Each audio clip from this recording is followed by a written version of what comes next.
So today, I'm delighted to say I'm in conversation with Marion Veal, author of Vix The Lockdown Fox, Mew the Rescue Cat, and Melody's Wildlife Haven. And Marion loves wildlife and she loves books, and she used to read constantly and scribble stories when she was little about Lassie. And as an adult, she writes about her favourite things, which is about a beautiful fox that arrived in her garden, who she calls Vix. And that inspired the publication of her first book, Vix The Lockdown Fox. She later publishes a memoir of her time with Vix entitled Vix, My Lockdown Friend. And through her books, she aims to encourage people of all ages and children to love and care for wildlife. And she uses the money raised from the sale of her books and her merchandise to support wildlife charities. She's a science teacher. She loves the natural world, and she goes on adventures to look at whales and bears and amazing wildlife. So thank you so much for joining me here today. Well, thank you for having me, Sue. Well, look, tell us a little bit more about your life and tell us about your journey and how did it all begin? Well, as you said, always loved wildlife. It's just been, well, there's never a time when I haven't. I've always been, I'm happy on the beach. I'll be doing a bit of, beach combing, rock pooling. As children, we were taken to look at, in the rock pools and things. And I knew that I had to do something involving animals. So I studied biology, became a science teacher, and I was never one of these people who was kind of, what's the word? I didn't want to be like the head of this and the head of that. But my kind of passion was that I wanted to be able to have enough to go off and see animals that I loved. Yes. That was my kind of ambition, shall we say. Yeah. And as you say, I've always scribbled, always read. I mean, I think I got that from my dad, that he was a reader and I became a reader. And so I've written things, but you never really want to show other people. You're never sure if you're good enough. Yes. And then it came a time when I had some friends and we were sort of like sharing stories with each other. And they were saying, well, actually, that's I was getting good compliments. And I thought, oh, what you mean? It's all right. Yes. Okay, people would like to read that. And then, of course, lockdown came. I'd cared for my mother for 11 years. She had vascular dementia. And then just not long after that, my husband was diagnosed with cancer. So it was and then we went into lockdown. What a time for you. What a difficult time. Just as I was beginning to try and figure out how my new life would be, suddenly we were all at home. And the only sort of solace was the garden. Yes. And I was thinking, I wonder if I've got a hedgehog. I might have a hedgehog. You never know. So I bought a trail camera, and on it I saw this fox. I thought, I've got a fox. And it was a skinny little thing, and it wasn't looking very well. And then it started to appear during the day. So I thought, okay, I'll put out some food for it. And for some reason, and I wasn't one of these people who kind of like gradually puts food closer and closer so that they come to you. She would be out there and I'd be sitting at a bench sort of cutting stuff up. And she was sort of like, well, I'm not waiting back here. I've no point hiding down the garden. I'll come and sit near you and I'll get it, first. And basically that's how it all began. And I began to tell people about it, and the books and everything escalated from there. Well, the illustrations are lovely in that book as well, aren't they? Who did those? Well, I joined an online group that Chris Packham had set up called the Self-Isolating Bird Club. And through that, you kind of find people who, people would share their illustrations. I met Catherine Coyle on there, and she illustrated Vix and Mew. Yes. And then I met Shani Buxton, and she's illustrated all my other ones. She's illustrated Mopsy and the Rockpool ones and Melody. Gosh, lovely. And that was the point. It was just a question of, would you be interested in? Yes, we would. Yes, and off you go. No, they're lovely. They really enhance, don't they? They enhance the story. So tell us a bit then, a little bit, don't give it away too much, I suppose, about Vix, where it started, the Lockdown Fox. Just tell us a little bit. Who's it aimed for? What age group? Well, as you said, there are two. So there's one which is my story, which people encourage me to write. And then there's Vix the Lockdown Fox, which, to be honest, to me, it's, I suppose if you were sort of like perhaps 7 and up, you'd be able to read it happily yourself. But if you are younger, then I think, you know, you could read it to them because there's some lovely, as Of you say, lovely course. illustrations. Yes, yeah. And I must have found when I've been at craft fairs and things, I found that lots grandparents do love a book with pictures they can read to their children. Yes, lovely. But also, so the story is about how Vix comes to the garden, not looking her best, and then gradually through the story she becomes, you know, healthier and fluffier. Yes, yes. And then one day she turns up with her cub. How lovely. So, and also at the back of the book, we've got like lots of facts and things, foxy facts. Yes. I know kids, I did as a kid, you love to know. Yes. You know, you love to know, and you love to tell people, did you know the greatest this or the longest that? Or yes, absolutely. That really enhances it too, yeah. doesn't it? And So I starts said the conversations. exactly. There's got to be facts in the back of the book so that kids can sort of, you know, learn some. Yeah. The teacher in me said, you've got to learn something. I know, because I'm a former teacher. You can't stop, can you? You can't stop teaching. But No. it's just a lovely addition. You can do it if you want to, but kids, you're right, do love that kind of thing. So that's Vix. Tell us then a bit more about Mew, the rescue cat, or Meow. Yes. No, definitely Mew, definitely Mew. Okay. Mew turned up not long after my mum had passed away. And it was really strange because years ago, a tortoiseshell cat came to our garden and we'd got to know its thing. And so when this one came up, I thought, oh, spooky, you know. Yes, And Mew decided that, you know, she quite liked being in the garden and she would spend time with me. And I asked around and she didn't belong to anybody. She appeared to be strayed. Yeah. And so I thought, well, maybe I'd never had a cat, or a dog, only a goldfish and a budgie. So I thought, well, maybe she can come in with me. Yeah. And I think I was on holiday and somebody else had fed her. And when I came back, she was looking very round. Oh, right. Yes. So I got a box that I was going to take her to the vet. Yeah. And I thought, right, I'll take her to the vet, we'll see. And I said to her, as I always talk to animals as if they're people, I said, now look, we're going. And she went, ooh, she went. And with that, waters broke into a box. My goodness. And I was thinking, and I've never had children. So I got myself some towels and a bucket of water. Yeah, you've read the books or watched the TV programs. Exactly. You know, and I thought, that's what you do, isn't it? On the TV, they always say, water, fetch some towels. You didn't need any of that. She was in there having had 3 kittens. Yeah. And so before long, before I knew it, indoors in my house, I'd got 1 cat and 3 kittens. And it was like, I'm new to this. I think she knew what to do. I didn't have a clue. Yeah, well, that's nature kicked in. So the story is about what? So the story is about exactly that. Yes. It's about Mew turning up again as a stray in the garden, coming into the house, gradually being part of the family, and then her beautiful kittens and what happens to that. And again, at the back, lots of cat facts. We have to have cat facts. And that's also illustrated by Catherine Coyle. Oh, it's lovely. It's just such a lovely book to read with or read to kids. Exactly. And I'm a great believer in that because of screen time. And sometimes we're on screens too much. You know, cuddling up with a lovely book just bonds you together and just builds memories that last a lifetime sometimes. And if you've got, and also I think for a lot of people that have said to me that there aren't that many about tortoiseshell cats. Right. Yeah. So there are lots of books when you think about, and I thought, well, you're right, actually, when you look at books with cats on, there aren't that many that are tortoiseshell. So that makes it unique and special too, doesn't it? I've had people who said, oh, I've got a tortoiseshell, I must have that. I've got a tortoise.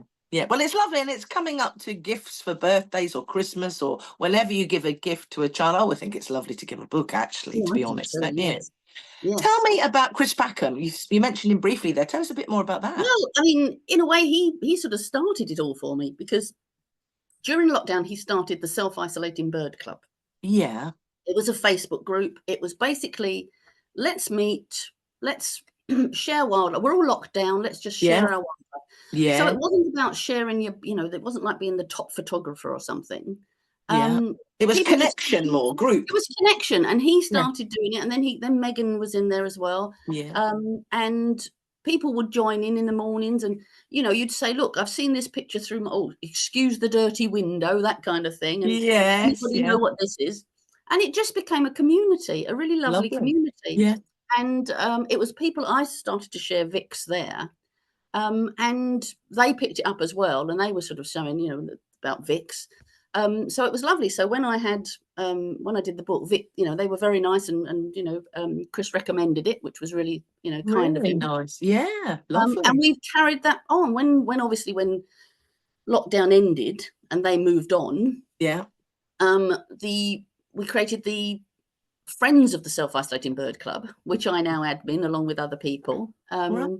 So we're trying to maintain that sort of like community feeling. Lovely. Yeah.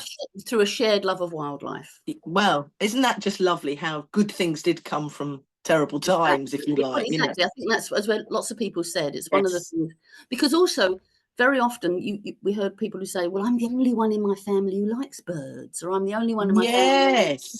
So, yeah. And so you find your tribe, don't you? Actually? Exactly. That's exactly it. And we had people who were, there was a lady who was bedbound, but she had one of those window feeders on her. So she could look at the birds. She could look at the birds. So that's what we said. It's a lovely community to enjoy wildlife. So tell us about Mopsy the Wonder Dog then. What's that all about? Well, Mopsy, I met Marion Holmes through Self-Isolating Bird Club. Yeah. And she had a beautiful rescue dog, Mopsy. And unfortunately, Mopsy had glaucoma, so had to have her eye removed. Ooh. And to sort of cheer her up, if you like, I wrote a poem about Mopsy. And that's when Shaney sort of said, about illustrating it. And the book became from that. And so we had lovely, fabulous illustrations. And Shaney found a font that was developed by the Braille Association. Wonderful. That was easy to read for the visually impaired. Oh, wow. How wonderful that would be. So like, I know, think about it, but a capital B and a number 8 could look very similar, but the Braille Association, this font that they designed. Yes. So we said we've kind of created a. I know that sort of like a couple of vets have said, oh well, if people have an animal that's got to lose an eye.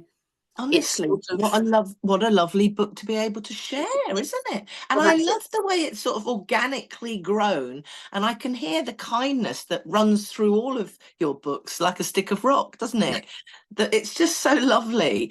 And you mentioned earlier when we were chatting when you were young that you liked to go rock pooling on the beach. So then you must have written Tales from the Rock Pool. What's that one about? Well, those I'd written many years ago. I'd sort of started this idea about.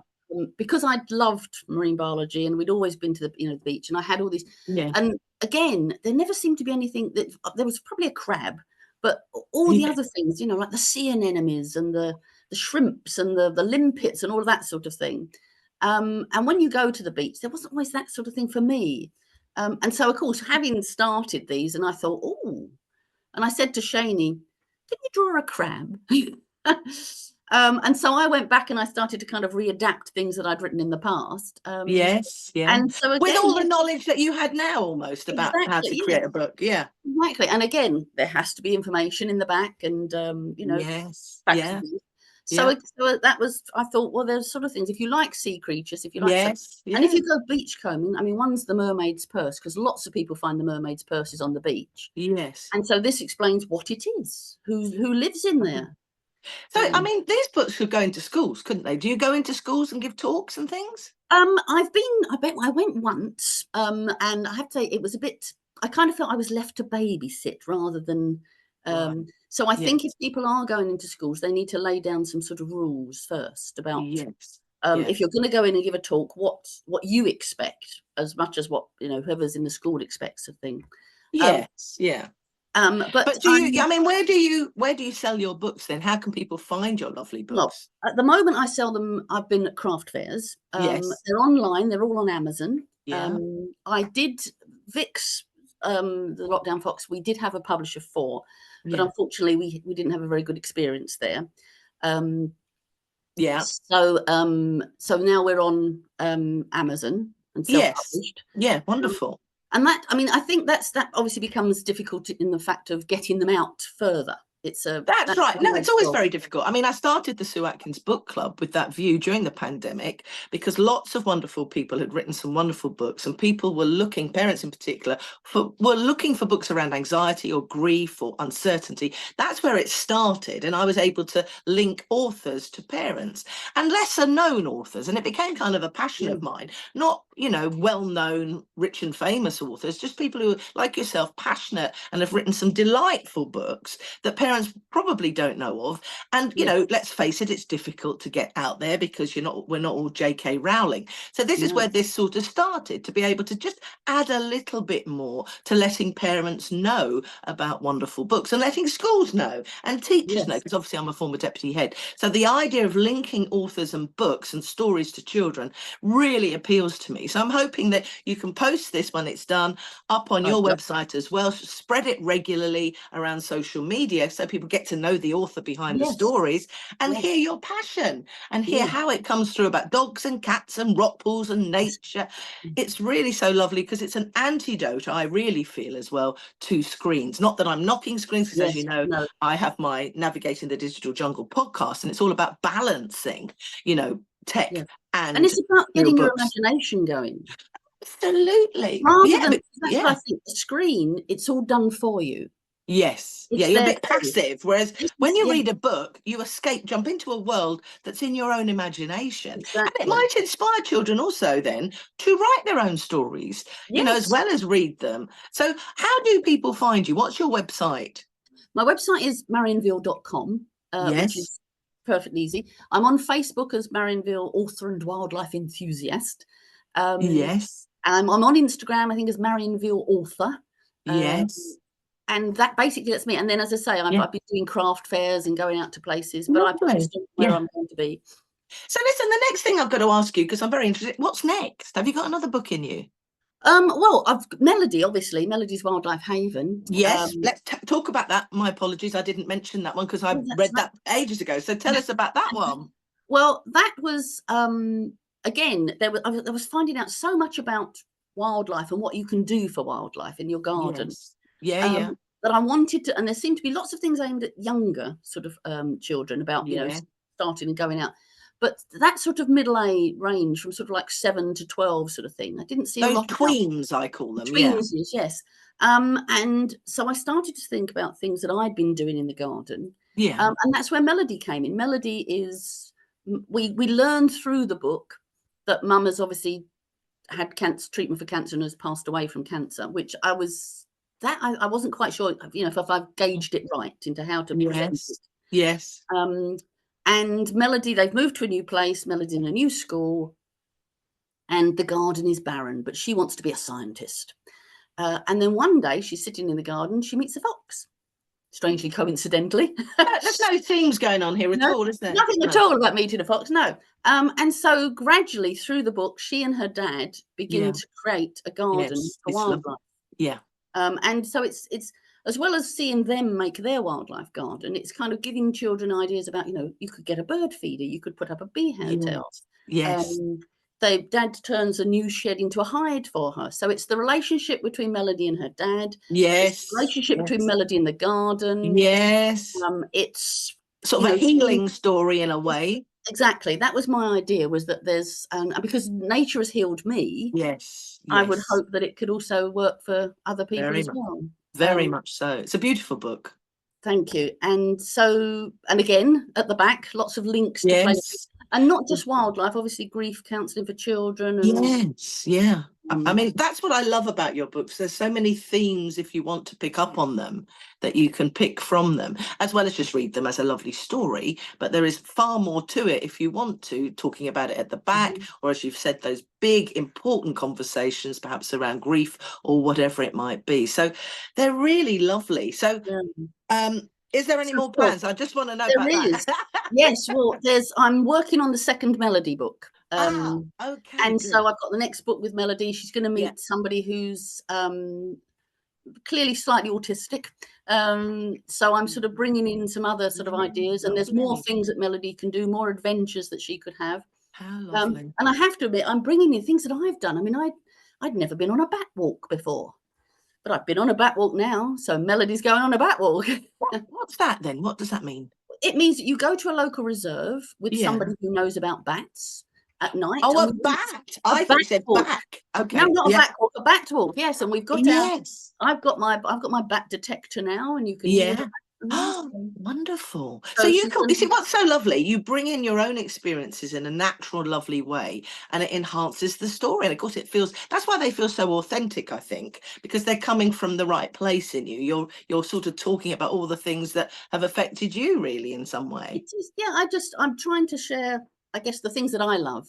Yeah. And Lovely. it's up to the reader, up to people like yourself, to say whether Yeah. I've hit the right note or not. Yeah.